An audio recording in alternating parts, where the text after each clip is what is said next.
Hello बच्चों, let us read the question. The question says pyruvate dehydrogenase complex needed for the conversion of pyruvic acid to acetyl coenzyme A is located in the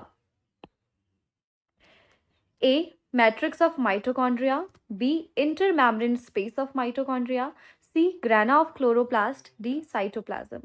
So the key concept involved in this question is aerobic respiration.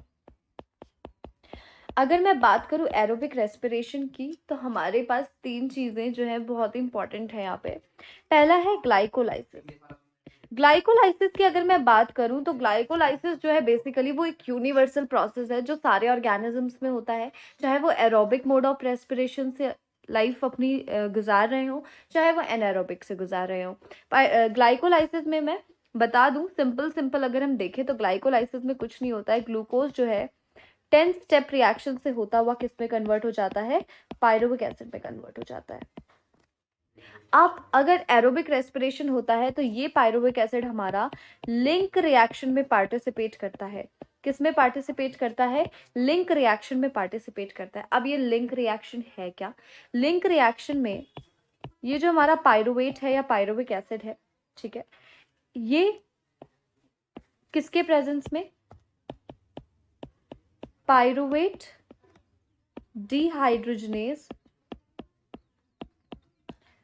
Complex की presence में किस में convert हो जाता है? Acetyl coenzyme A plus CO2। NCERT में हमें इसी रिएक्शन में NAD प्लस और कोएंजाइम A भी दिया है। वो जो दोनों चीजें हैं वो ये जो पायरुविक एसिड है, पायरुवेट डिहाइड्रोजनेज कॉम्प्लेक्स है, उसी के कोफैक्टर हैं। कौन कौन है?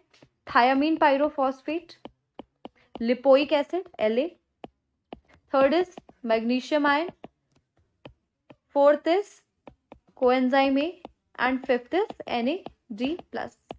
और इन दोनों कोफैक्टर्स को जो एनसीईआरटी है वो डायरेक्टली रिएक्शन में हमें आगे आके दिखाता है।